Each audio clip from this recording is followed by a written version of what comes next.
got, is it Andrew? You there? Yeah. Well, hi, you've been waiting a while. Thanks for waiting. Yeah. I just want to say, I haven't been able to watch the show today, but I just watch them on the internet. I'm from Canton, Ohio, and it's funny that the girl that was just on, she like stole the words right out of my mouth about one of the first videos I saw was that guy asking why you don't die when the sun goes down. Yeah. And why you don't get electrocuted if you have bioelectricity in your, that keeps you alive. And I just, like, she stole the words. I mean, I just thought that was the funniest thing in the world that anyone could really think that. And you start to realize once you do this for a few years that you think you've heard the craziest stuff ever, and then someone else calls. And I think that caller, if I'm remembering right, I don't do that well with names, but I think it was JR, and he called frequently. And one of the reasons why, it's very rare that we would go take action to block somebody from calling or say don't call again. But I always encouraged his calls, not because I was anticipating something that would be particularly funny or viewed as stupid, but because despite the fact that he seemed to lack some understanding in specific areas, he did seem at least partially open to asking the questions and having those questions addressed. And it's nice and a bit of a coincidence that those calls ended up on a YouTube clip that prompted so many other viewers. Yeah. But there are other people. I'm much more concerned, not so much about somebody who isn't up enough on science to know why you don't die when you get in the shower. I'm far less concerned over those individuals than I am for the individuals who are adamant that they are right, that they have the moral high ground, that they are the chosen people of some divine being that is lifting them up to be an example to the world, that they should therefore disregard the rights and freedoms of others, and then enact legislation that does that. Those are the people I'm far more worried about. Right. The people who are teaching their kids things that may make them eventually ask questions like, why we don't die when the sun goes down, because they're not teaching the kids how to think, they're just teaching them what to think and filling their heads full of,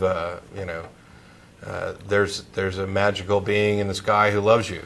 Yeah. And it kind of concerns me. Oh, go ahead. I'll let you finish. I'm sorry. I was just going to kind of say, like, one of the major things is, like, I'm surrounded by people nonstop, like where I work and in my day-to-day, and they look at me as like I'm the crazy person. Right. Or not thinking that there's some magical being who had to create everything, but he didn't have to have a creator. And I just think that a lot of it is because there are people out there that are so dumb that think, or uneducated. Some of them I just think, no matter how much you try to teach them, they're not going to get it. But others, they're just not educated, and that's what leads them to believe the crazy things that they do believe, is because they have no understanding of how anything works. And like a lot of them don't care how things work. And it's just sad to me that, people say, look, I've heard a lot of times on a lot of your guys' shows that I watch, like on Google, look at the birds and the trees, and they say, look around. And it's like, no, I don't think you've looked around. Realize how huge the universe is and appreciate things like that. And then re-ask yourself, is like this little planet really that, significant that, I don't know. It's just what's everything else for? Well, I mean, it's the whole matter of, people want answers. They don't necessarily want to work for them, though. They don't necessarily want it to be a difficult study. And the thing about having a real science-based, fact-based understanding of the world and the universe we live in, it's incredibly rewarding, but it takes a whole great deal of study. For example, if somebody asks you, well, why do you think evolution is true, right? You have to give them books, right? Books of books. right? We were talking to DJ Grothy about this very thing. Whereas, on the other hand, ask a Christian what they find fulfilling about Christianity, and you get sound bites, right? You know, they just talk about, you know, the feelings of fulfillment that they have.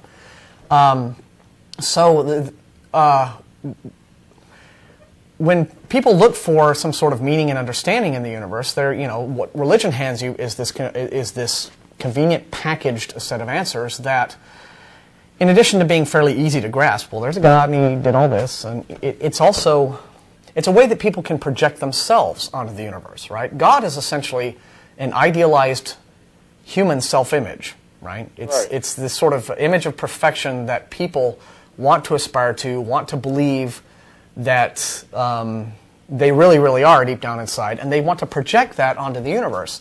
Being able to project your own humanity onto the universe makes the universe a little less infinitely big and intimidating in some ways. And I think that that's kind of part of the appeal. And what happens, as you've just said, you know, with the people who don't really want to know, at a certain point, if that satisfies you, if what you're looking for is some sort of emotional fulfillment, which is what religion is about, and not necessarily just kind of cold hard facts, which, you know, is really what science is in the pursuit of. Although I think, you know, I get a lot of emotional fulfillment out of understanding some of the wondrous stuff that scientific facts, you know, reveal to us about the universe.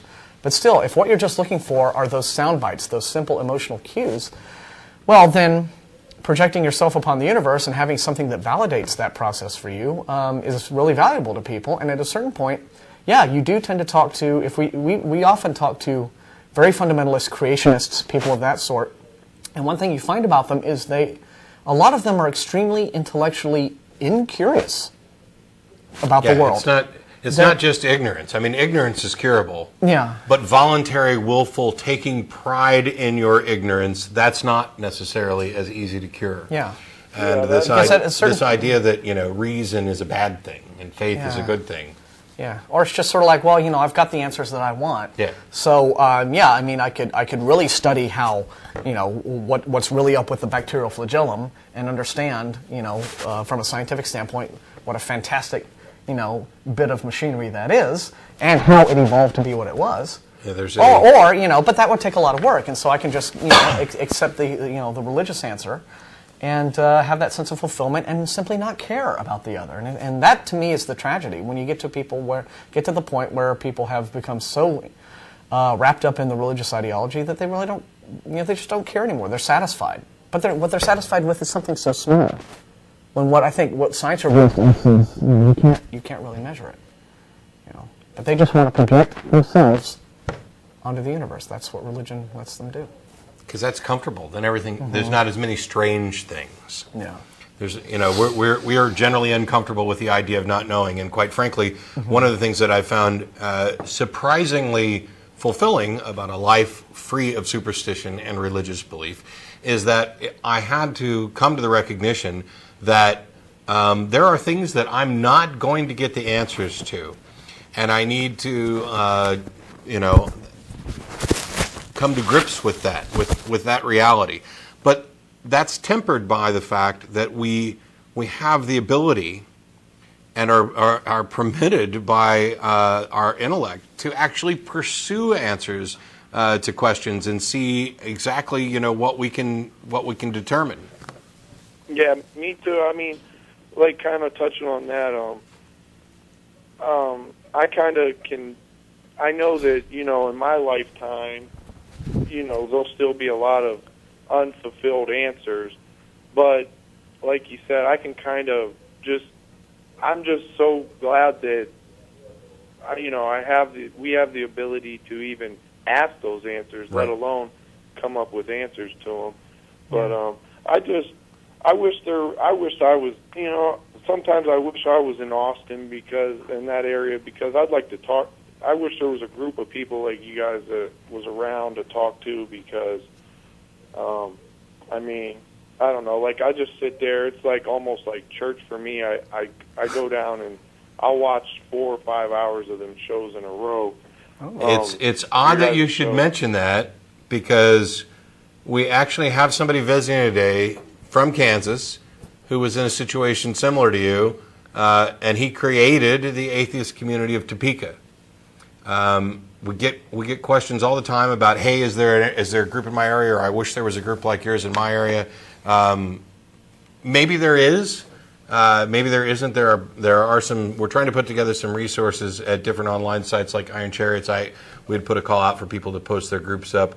There are a number of resources online, meetup groups and things like that, where you can try to seek out and find out if there's a group. Many of the larger national groups like American Atheists, Atheist Alliance International, CFI, may have information about whether or not there's a group in your area. But if all else fails, our group started with an ad in the newspaper. Mm-hmm. Do you want to meet at the bagel shop? Yeah. Do you want to come down and meet at the bagel shop for coffee and conversation? Hey, atheists. Yeah. And that was 11 years ago. Yeah, or a little bit. Yeah, I think a little bit longer. Because I first started coming to the meetings in '99, and so the group was. And I was still a Christian in '99. So. And that really was for the first several years of ACA being together. It was folks in a bagel shop. Yeah. And then by that time they had started up the television show, and we were starting to kind of expand the outreach a bit. But I remember talking to Jeff D about the very, very first bagel shop meetings, and how it was this very, very small group of people who had come out, and they were a little bit timid. The idea that some of them were afraid that any minute now, just the Christians with machine guns would burst through the doors and mow them all down. But it grew from that to what it is now. With the show and the podcast and going out and having an international audience. So I guess if there's anybody else out there, any watching the show or watching us on Google in Canton or Columbus or anywhere in Ohio, send something into the TV show, and we'll let people know what Ohio atheists are up to, if anything. Which we've also had to do for Japan now. Sure. And as a reminder, even though all of our calls so far today have been from out of town, if you're in the Austin area, after the show's over, we get together for dinner at Threadgill's. We're on until 6 o'clock. We'll be down there around 6:30. Any atheist or atheist-friendly person is welcome to come. If you're in a position similar to Andrew's, where you just don't get the opportunity to visit with, have social time with people who share similar views, have similar values, prompt some interesting discussions. It is not... The ACA is not an all-boys club. It's not an all let's bash Christians all day long club. It's whatever anybody who happens to show up makes it. So if it's if we're at a nice friendly dinner, I'm not saying debates don't occur, and I'm not saying that religion bashing doesn't occur. They definitely do, but we usually get enough people so that you can find somebody that you can have an enjoyable conversation with, regardless of. Yeah, what well, you're specifically there's for. so many other things to talk about. We all have lives during the week, and many other interests, and some of us have lives during the week. Wasn't going to say anything. I'm sorry. That's okay. This is my entire life. I can be defined with one word: atheist. There's nothing else about me. I am just a superficial. We just store you in a pantry here in the studio. I'm stuffed over in a closet. I don't. We just pull you out on Sunday afternoons to do this. So. And how would I know if you didn't? If you had like the technology. Never mind. We won't get into that. You see, that's a philosophical conundrum. Thanks a lot for calling, Andrew. We appreciate it, man. Did you have anything? I just want to say it was awesome. Thanks, dude. Yeah. Call back anytime and look around for groups in your area, because I know I've heard some people from Ohio. I just don't know if there's anybody near Canton. So. And callers like you help make our show awesome. So thank you. Greatly appreciated. Oops. Okay.